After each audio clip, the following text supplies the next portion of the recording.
Yeah, so I'm gonna do slam poetry, which is maybe a little slightly more prepared than most people here, which is cool.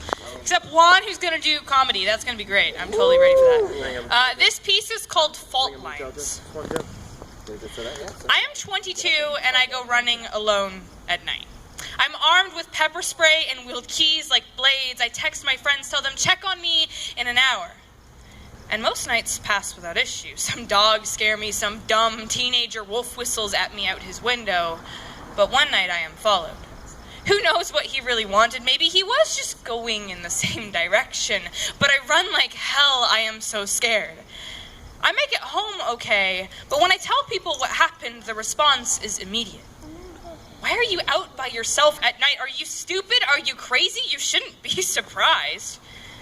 This is the first time I learned that the night is not owned by women. Yes, I'm stupid, I'm crazy, it's my fault. My fault, my fault, my fault. I'm 17 and a boy has a crush on me. I tell him, no, I don't really want to date anyone right now. I didn't actually like him at all, but I just said now wasn't a good time.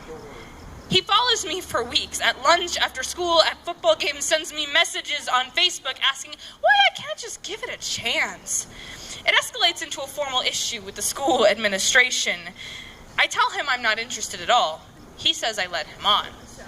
But I didn't. I said no, does it matter why? The school administration tells me I needed to be honest about why. I was lying, being cruel. He goes unpunished. This is the first time that I learned my no requires a context to be valid. Yes, I am a liar, I am cruel, it's my fault. My fault, my fault, my fault.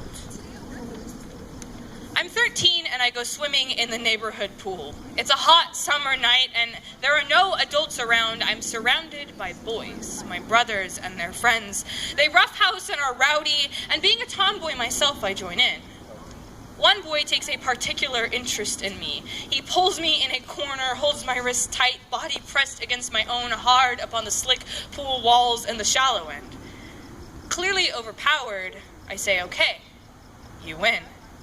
Let me go. But he doesn't let go.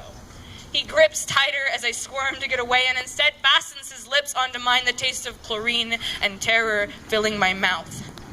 He breaks away from the kiss, lets me go, and grins as I splash and scream and push him, and all the others take note of what happened as I yell, clambering shakily out of the water, but they tell me, why would you play with the guys in the pool in a bathing suit if you didn't want that to happen? You were flirting playing like that. It's fair game if you're gonna wrestle.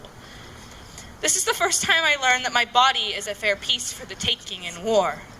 Yes, I wanted him to do that. I was flirting. It's my fault. My fault, my fault, my fault. I'm 6 and playing in the daycare jungle gym. I have on a black top with purple flowers and long sheer sleeves that are a flowy material from the shoulder to the wrists. It was the 90s, style was a little weird, but I loved that shirt. A boy comes up from behind me and he tells me he can see the skin on my arms and girls who wear see-through clothing are dirty, and he pushes me in the sand to prove it. And when I tell the teacher, tears streaming down my face, I am told little girls shouldn't wear see-through clothing if they don't want to be picked on. This is the first time I learned that my clothing consents to actions I may not like. Yes, I wanted to be pushed to the ground. It's my fault, my fault, my fault, my fault. I think about that word a lot. Fault. We learn it young, it places blame, but it also traces cracks upon this earth. There are maps and theories and movies about them. We live on fault lines drawn invisibly beneath our dusty, bloodied concrete. The places with the faults, they tremble and shiver so frequently we don't question it.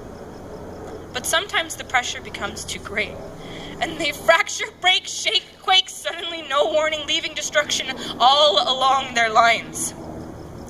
And do you know this happens to people too?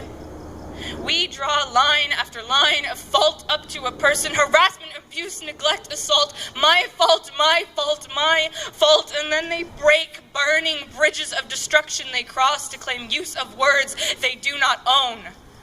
No. It's not my fault. I did everything right. I said no, I did my homework. I called the cops. I bought pepper spray. I told my friends. I ran. I hid. I cut my hair short. I did my chores. I held my tongue. I covered up. Fuck risky behaviors. Fuck bathing suits and sheer sleeves and alcohol. Fuck flirting. Fuck mixed signals. Fuck honesty. Fuck nighttime. They are excuses used to trap us. Draw lines on our maps so we know our place. Well, I broke like the earthquakes that tremble beneath our feet, and I drew new lines on this earth. I am bruised and beaten, but I sure as hell know my place now. And that place is standing right here with a message. Stop the breaking. Stop the blaming. Stop the war. I don't care if it's as simple as a kid pushing you in the playground or as complicated as some douchebag funneling you alcohol at a party. You do not have to destroy yourself. Because I promise no matter what happens to you, no matter what they say, it is not your fault.